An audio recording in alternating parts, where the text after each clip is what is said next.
Hello friends, welcome back to my YouTube channel. तो आज हम लोग संडे का स्पेशल टेस्ट आप लोग के सामने है, जिसमें सभी सब्जेक्ट से 5-10 ऑब्जेक्टिव है। हिंदी से 10, मैथ से 10, सोशल साइंस से 10 और संस्कृत से 10। तो हम लोग सबसे पहले हिंदी का 10 ऑब्जेक्टिव करेंगे, जिसमें पहला है वन लाइनर क्वेश्चन रहेगा, जिसमें पहला है नगम्मा की बहू के नाम क्या था। तो इसका आंसर है नगम्मा। उसके बाद दूसरा है नगम्मा की गांव का जुआरी व्यक्ति कौन था। तो इसका आंसर होगा रगम्पा था, जो नगम्मा के गांव का जुआरी व्यक्ति था। क्वेश्चन नंबर तीसरा, सीता के पति कहाँ काम करते थे। तो सीता के पति लक्ष्मण कोलकाता में काम करते थे। तो इसका आंसर होगा कोलकाता। उसके बाद है सीता के पूर्वज कितने बीघा जमीन खेती करने के लिए छोड़ गए थे। तो सीता के पूर्वज ने सीता के खेती के लिए 1 बीघा जमीन छोड़ गए थे। तो इसका आंसर होगा 1 बीघा। सॉरी, क्वेश्चन नंबर 5वां, सीता के कुल कितने संतान थे। क्वेश्चन, सीता के कुल कितने संतान थे। तो सीता के कुल 4 संतान थे, जिसमें 2 पुत्र और 2 पुत्री थी। तो इसका आंसर होगा 4। सीता के कुल 4 संतान थे। क्वेश्चन 5, क्वेश्चन नंबर 6 देखते हैं। 5 क्वेश्चन हो गया, 5 और देखेंगे हिंदी में। उसके बाद संस्कृत में 10 देखेंगे। क्वेश्चन नंबर 6 है,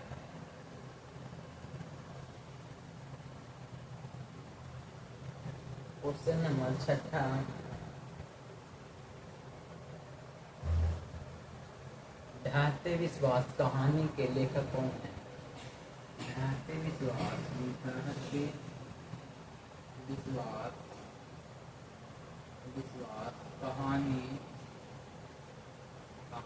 के लेखक कौन है। क्वेश्चन नंबर 7 में, बिरजू की पत्नी का नाम क्या था। पत्नी का नाम क्या था। क्वेश्चन नंबर 8, पापति को कहाँ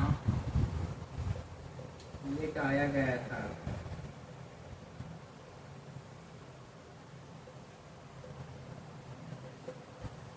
क्वेश्चन नंबर 9 है, बहादुर अपने घर से कितने रुपया लेकर भागा था।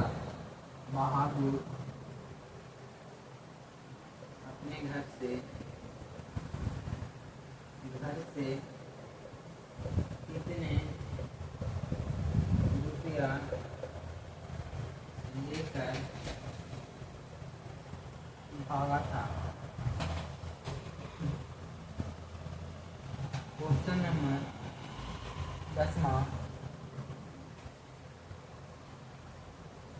नंबर 10वां, है, बहादुर के पिता कहाँ मारे गए थे। बहादुर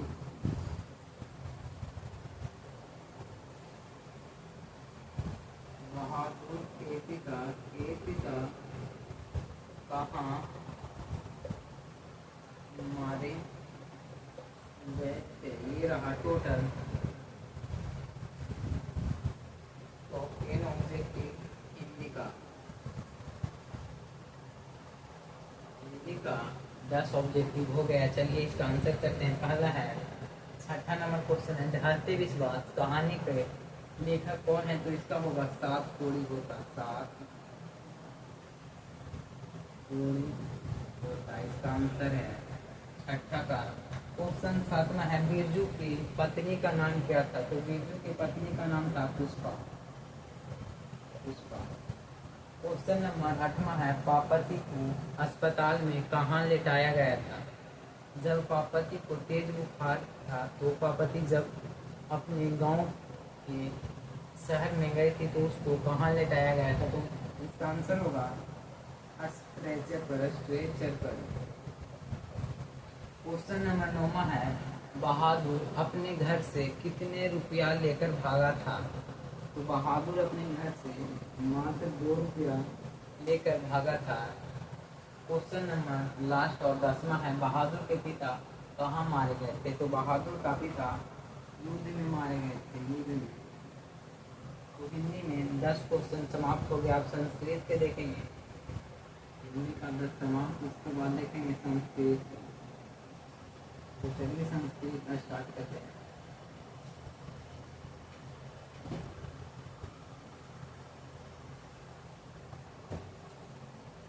संस्कृत स्टार्ट किया जाए।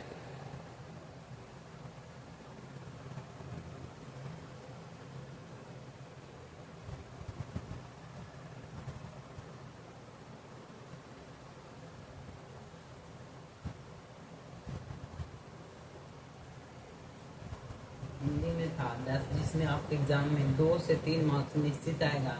अब चलिए संस्कृत स्टार्ट करते हैं। तो आप हेडिंग लगाएंगे संस्कृत। संस्कृत इसमें हम लोग की 10 ऑब्जेक्टिव 1 लाइनर देखेंगे, क्योंकि अब और उसके बाद देखेंगे मैथ, उसके बाद सोशल साइंस और साइंस। तो पहला क्वेश्चन इसमें 1 लाइनर क्वेश्चन है। पहला मंगलम। मंगलम पाठ में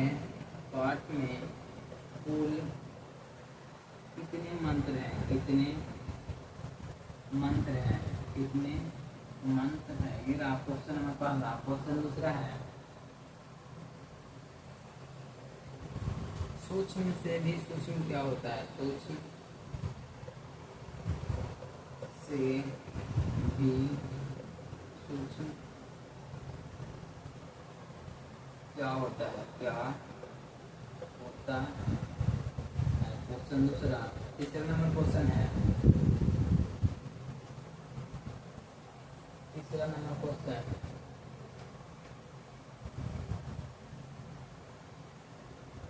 सत्य का मुंह किससे ढका है? सत्य का मुंह किससे ढका है? क्वेश्चन नंबर चौथा पाटलिपुत्र पटना का इतिहास कितना वर्ष पुराना है? पटना का इतिहास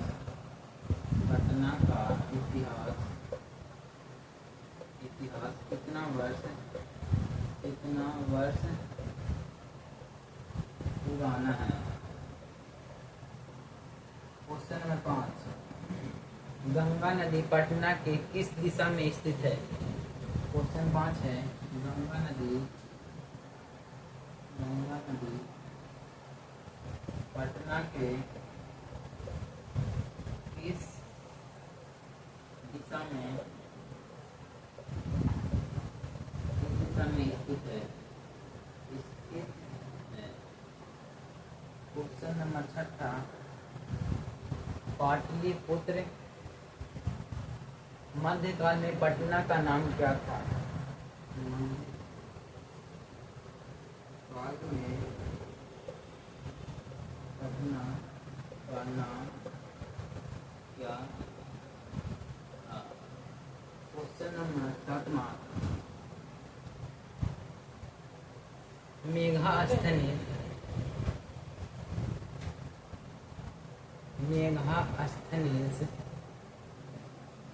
पटना किसके शासन काल में आए थे?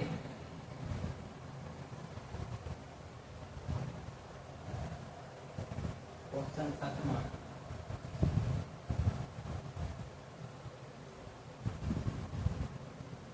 क्वेश्चन नंबर 7 है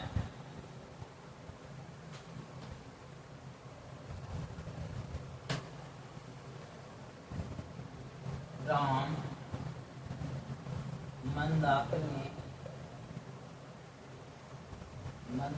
नदी इसको दिखाते हैं। क्वेश्चन 7। चलिए अब इतना का आंसर देख लेते हैं।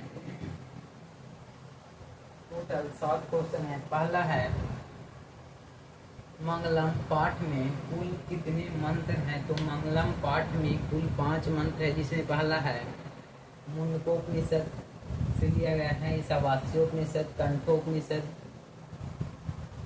तो मंगलम पाठ में कुल 5 मंत्र हैं। मंगलम पाठ में कुल 5 मंत्र हैं। पहला का 5 मंत्र हैं। दूसरा है सूक्ष्म से भी सूक्ष्म क्या है? तो यह है आत्मा।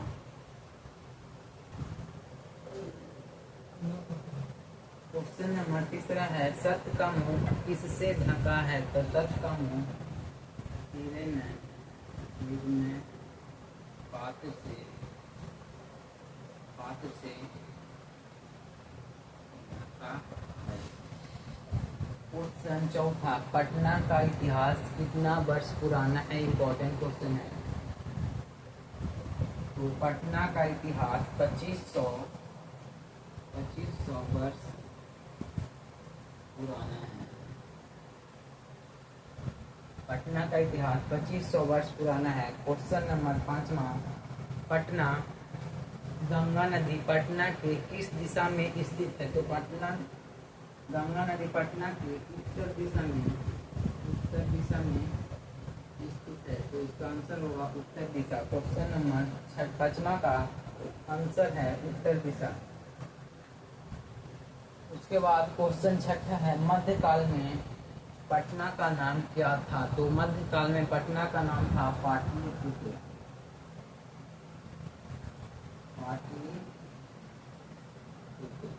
और उसके बाद क्वेश्चन 7वां है राम मंदाकिनी नदी किसको दिखाते हैं? तो यह होगा सीता को। क्वेश्चन 8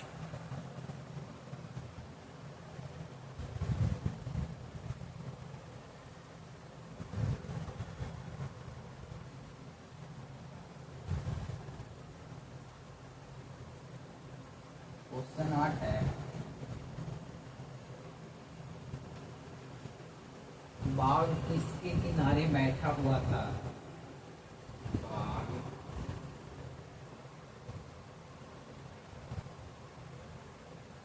किनारे बैठा था। तो बाघ हाथ में कुश और कंगन लिए हुए समुद्र तालाब के किनारे बैठा हुआ था। तो इसका आंसर होगा तालाब।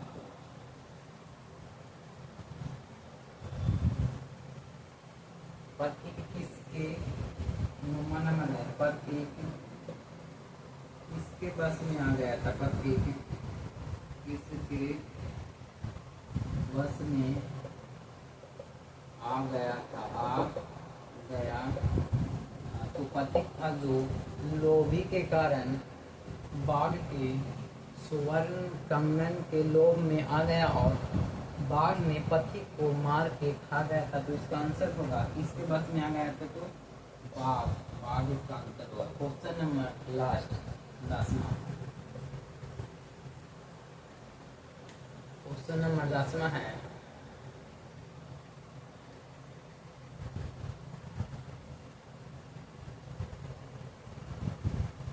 मंदाकिनी नदी में सिर ऊपर उठाए सूर्य की पूजा कौन कर रहे थे? तो इस क्वेश्चन है मंदाकिनी नदी में सिर को ऊपर किए सूर्य की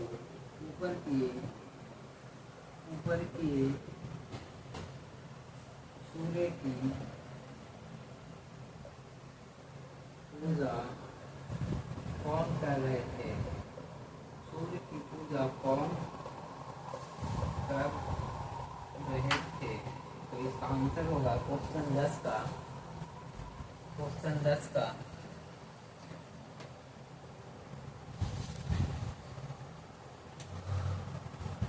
लॉगिन कर लेते हैं। वीडियो नहीं कि लाइव है।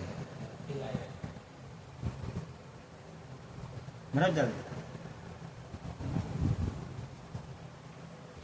क्वेश्चन 10 है, मंदाकिनी नदी में सिर को ऊपर उठाए सूर्य की पूजा कौन कर रहे थे? तो इसका आंसर होगा ऋषि लोग। ऋषि लोग। अब चलते हैं मैथ। अब 10 को मैथ का ऑब्जेक्टिव देखेंगे। तो संस्कृत हो गया समाप्त। सेम ऑब्जेक्टिव जिसमें आपके एग्जाम में 3 से 4 मार्क्स निश्चित आएगा, 10 में से 3 4 आएगा, तो आप लोग जरूर देख लीजिएगा।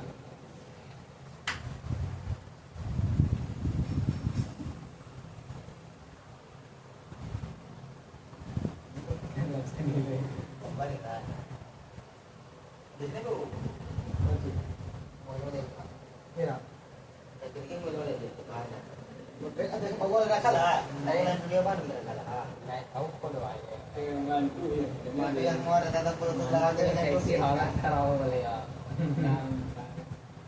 कुछ ले हम खा लगे हम का लगा नहीं थी वाला।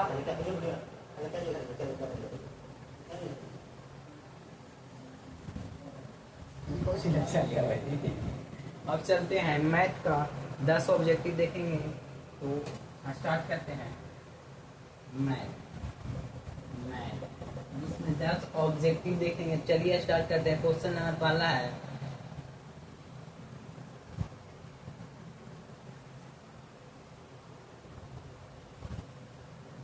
क्वेश्चन है कि क्वेश्चन है 4x² + 2x + 3 बहुपद है या नहीं? बहुपद है या नहीं? है या नहीं? ये था पहला क्वेश्चन। क्वेश्चन दूसरा,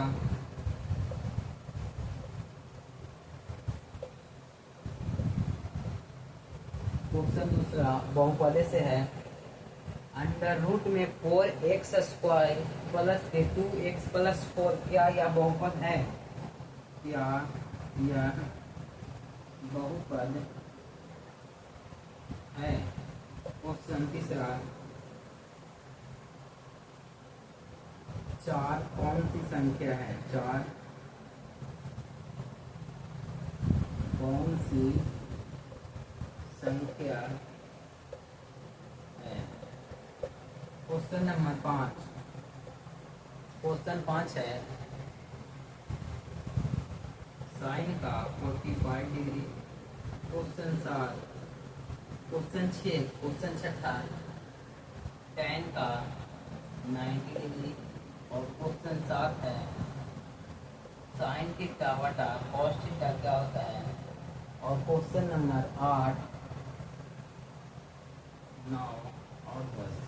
क्वेश्चन 8 है, cos थीटा बटा sin थीटा क्या होता है? cos थीटा बटा sin थीटा बराबर क्या होता है? क्वेश्चन 9, एपी सूत्र क्या है? एपी सूत्र क्या है? एपी नहीं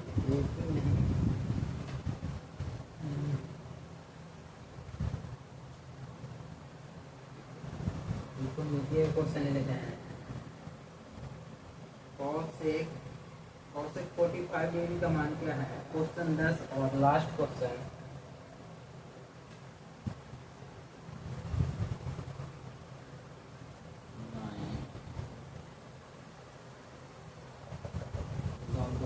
का सार्वंतर ज्ञात करें।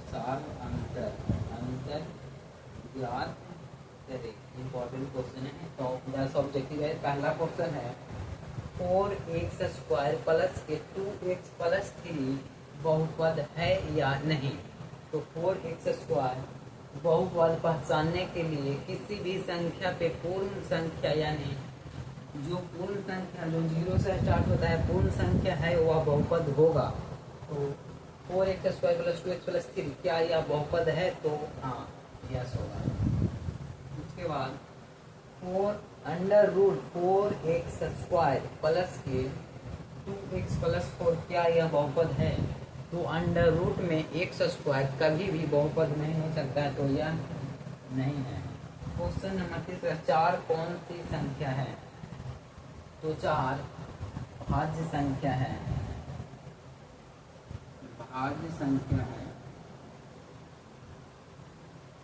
जो अपने खुद और इसके अलावा भी किसी संख्या से कट रहा है। जैसे 4 1 से कट रहा है, 2 से कट रहा है और 4 एक बार में अपने खुद से कट रहा है, तो 4 एक भाज्य संख्या है। उसके बाद साइन 45 डिग्री का मान क्या है? तो साइन 45 डिग्री का मान होता है 1/√2। क्वेश्चन छठा, tan 90 का मान इन्फिनिटी, tan 90 इन्फिनिटी। उसके बाद साइन थीटा बटा कॉस थीटा क्या होता है? साइन थीटा बटा कॉस थीटा होता है tan थीटा। कैसे होता है? तो मैराथन क्लास आप लोग जरूर कर लीजिएगा, उसमें सारा त्रिकोणमिति का ही बताया हुआ है, तो जरूर देख लीजिएगा। 8वां है कॉस बटा साइन होता है, कॉस है तो कॉस थीटा, कॉसेक 45 √2। इसमें पूछा है 9 13 17 डॉट डॉट डॉट का सार्व अंतर ज्ञात करे। तो ए बराबर है 9 और